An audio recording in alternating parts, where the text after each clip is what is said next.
Hello. I keep experimenting with using this new camera because of the resolution. Although it does not have I can't change the resolution as far as the picture. Someone had said they liked it when it was the complete um, size of the big screen, and I don't use iMovie on here, so I can't change the resolution of this camera. Anyway, I decided to move it where my monitor usually is, because this is my usual position. This is how I sit in this room, and the camera has a wider aspect so you can see more. And yes, I still have the same T-shirt on I had a few days on ago because I mainly have been at home, not doing much of anything except being at home and taking care of little things, and so save on laundry. How's that? It is Thursday, the 18th of July, and Arthur, if you see this, the T-shirt will be on its way shortly. I have to look. I can't remember. I thought I'd set it aside, but I can't remember if it's an extra large or a 2XL. So I'm trying to find your order because I don't want to send you the wrong size T-shirt. The last album that I sent to England, I just got word that it made it today. Boy, how ridiculous though, that postage. In other recent news, although Bob tells me he doesn't expect me or necessarily want me to acknowledge anything, he does. But my friend Bob, who I've never met, who always sends me music and stuff, sent me another book. And this is a good one. The Wisdom of the Shamans. It's from the Ruiz family. I have talked in the past about the Four Agreements, other books by Don and his son. And I appreciate that you sent this to me, and I do believe you recognize, yeah. It's a word that I recognize in conjunction with my own personal path. I don't go around calling myself a shaman.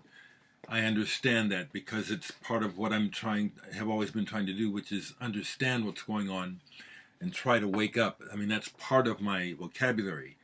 Wake up, or be awake, or what's really going on. Who are you? What is the real deal? And in doing so, it's just part of that you share it, or part of what you're about is that. That's what shamanism, in part is about. So it's a great read, and I love the fact that I just really already inherently understand and know these stories and have heard them in different ways in my life already. And so some more music. I listened to another of the cassettes. Alan Couch, if you're watching, I will endeavor to. You sent me a bunch of tapes, and I don't disregard them. I will listen some more. I appreciate it. I know you want feedback, but again, I don't do things under obligation. Thank you for sharing with me. I will get to more of them to share my thoughts. But one of the cassettes that Public Eyesore Air, the label, sent me is by this artist by the name of Jap Blanc. Joyous Junctures is the name of this release.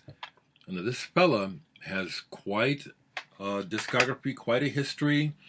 He was, he was studying to become a physicist, and then got into the sound and the complexity of the voice and what could be done with it. So there's voice works on here that go back to I guess you could say Dadaism. Kurt Schwitters comes to mind. but not just that, where he is doing things with the voice, with the vocal cords, with the physicality of the body.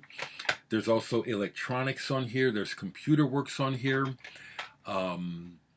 This is real good, and my goodness, I have to give plaudits and credit to Brian Day and Public Eyesore for being so daring to put money into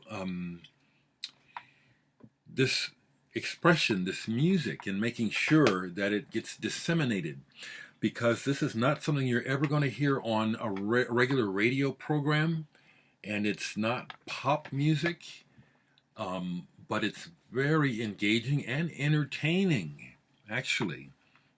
Jap Blanc. I listened to almost all this because it just kept changing. Most of the pieces on here are short. It was really good. Last night, just popped on some music while I was on the internet and played a couple of singles from my past. The Names, Belgian band, who were on Factory Records in the 80s. This is their single Night Shift. And the B-side, I Wish I Speak Your Language. Excellent. This is what I call the Factory Records magic, along with Joy Division and Durruti Column and Section 25 and A Certain Ratio. The Names were another one of those bands that I thought made Factory Records stand out to my ears. Here's another one of their singles. Calcutta and Postcards, another, both sides, really cool. And maybe in a way, this could be the forerunner of what they ended up calling dream pop. I just don't like genres, but if that term is in your wheelhouse and you don't know this band, The Names, I'll bet you'll like it a lot. It's really excellent. I've been listening more to this Von Spar record, Hilco, and I really like this, and that as I listen to it, it really does go in a lot of different directions. It's much more progressive, actually, on the whole, than I first picked up on. And there's one track on here I really don't care for. I'm not going to bother to point it out. I think it's really obvious that it's the one track that I'm not sure how it got included. Everything else is much better. Under Pressure, Von Spar. I like this. Brand new on the Bureau B label. Out of my collection, an English jazz progressive release from, I believe this is the 70s or 80s, Neil Ardley, 1976. I hope you can see this well enough. A Kaleidoscope of Rainbows. I have another one of his albums. He has a background. I can't go into it because I can't remember it. But he's using, or some of those people that are associated with the best of British jazz and progressive. Ian Carr, in particular, is on here. Dave McRae on piano, who was in Matching Mole, and Quiet Sun. This is really sweet, and the cover image does speak to how the album sounds. It's kaleidoscopic. It's neat. Here's something that was sent to me, and I have finally gotten into it. It's kind of dark, and I'm not exactly sure where this is coming from, but Camilla Fuchs singing from Fixed Rung. I have found myself really enjoying this. This is dark, clangy a little bit, atmospheric. I haven't deciphered the words, but it pulls me in. I like this. Camilla Fuchs.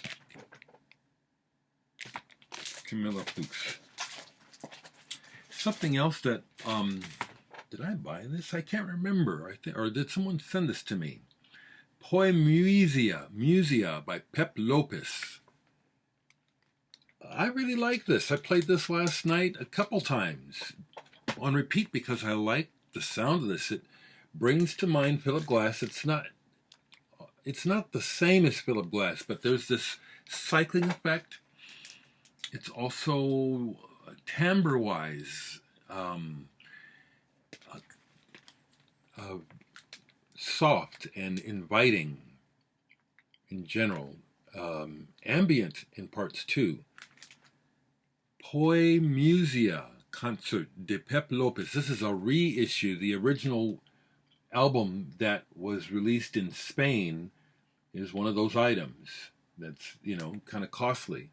This is good though. I quite like it. Yesterday, my friend and bandmate in Indrima, Nick, stopped by. We hadn't hung for a while. And he just brought me a record that he got through a friend of one of the guys in the band. And I had not heard of this band, Media Jeweler. The name of the album is 1-800-SUCCEED. And a friend of ours and music associate Graham Patrick Ulickney, who's now in The Faint, as well as his own band Thick Paint, is friends of these guys. And I think they might have come through on tour, or maybe he just sent him a copy, but Nick gave this to me, and I've listened to it twice. I think these guys definitely listen to Captain Beefheart. There's a Captain Beefheartiness to this. I need to listen to it some more. It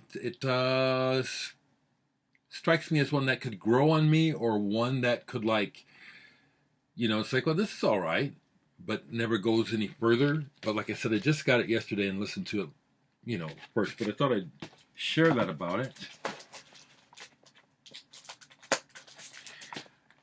I don't know if he makes videos anymore. Anders Allen from, I think he's Swedish, and started a record label and really big into jazz. He comes up to mind every time I pull this and listen to Fire.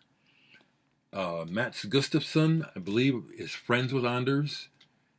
And this came up on Facebook, not this album, but the band Fire. So I pulled this because I have so many records, I'm not familiar with things. So I gave it a real good listen. And this is, Jim O'Rourke is also involved here.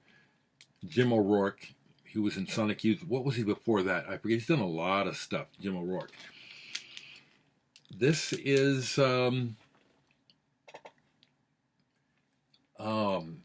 this is intense. There's it sounds improvisational. It sounds slightly jazzy, but it's also jarring. It's got that. In a way, it brings to mind the Peter Brotzmann school of free jazz, where things get to a point where it's coming from a real deep place inside. So it's jarring. It can be upsetting, or rather, it demands your attention. Fire. Unreleased is the name of this. Fire with Jim O'Rourke.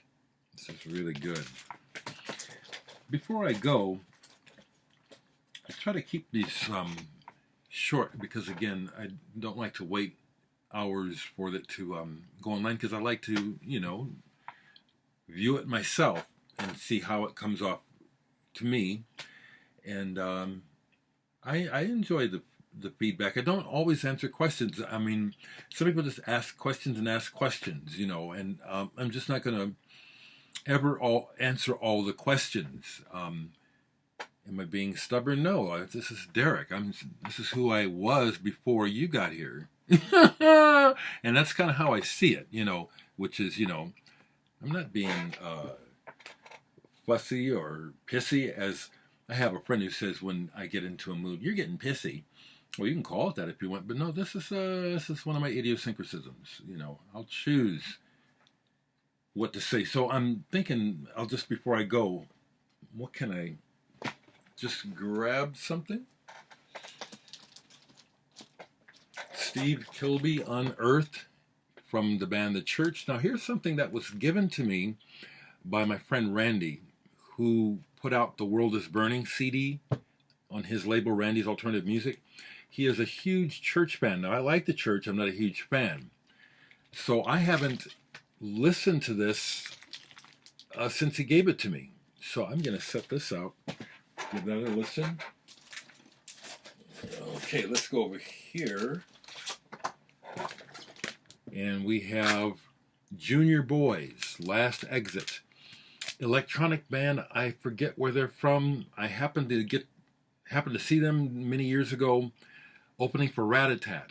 And I liked them live, and parts of their sound reminded me of Yellow Magic Orchestra, which is a huge compliment. So I, chatted them up afterwards. This is the only thing I have by them, Last Exit. I think they're still going. This is pretty good. It's not great, but it's pretty good. Okay. Okay, notice I'm just, okay, what do we got? Peter Michael Hamel. Is he German or is he Canadian? I get it mixed up. He was part of some band, but here's two of his albums that go under what they call the New Age. I don't like that term. It's just a personal, kind of meditative, spiritual music. This one is Bardo, and this one is Colors of Time. And this is wonderful music that opens up channels. That's why I like stuff like this. You just you can discover things about yourself and about life through music. All kinds of music, and music like this. Okay, there's some music for you. I will make a social comment. It is dismaying what's going on politically right now with all of the horrid things happening with the administration. Everything from the bashing of the congresswoman to his ties with Epstein and all the child sex trafficking to all the other issues. And what is most discouraging is the plasticity of the human mind, that we're living in a time, again, similar to times of where people are completely under the sway of whatever someone says. It's not about what reality is, it's what they say, and they just follow them. I will bring up Hitler. I will bring up Jim Jones, and that's what we're dealing with, that type of mentality. Someone has that much persuasion on people who are acting mindlessly, just following slogans and propaganda that if they were told, well, you got to do this because, you're following me and this is what I'm telling you, and I've just done what I said I'd do, so drink the Kool-Aid. That's what we're dealing with. I am more enraged than frightened because as I talk to this with my friends who are mostly decent people, the word that keeps coming up is it's frightening, it's scary.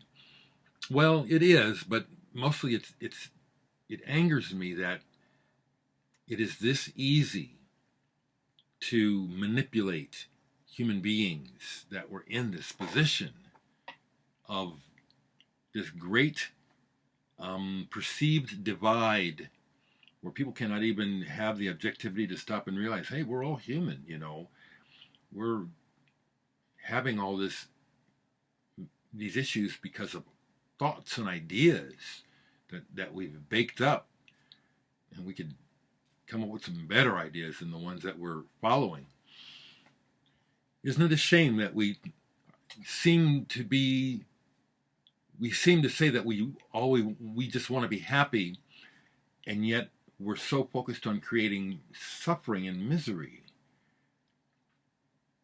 I think it's because of the material focus of the world, valuing stuff rather than ourselves. I don't know. That's what it looks to me. That's what I'm saying today. Talk to you.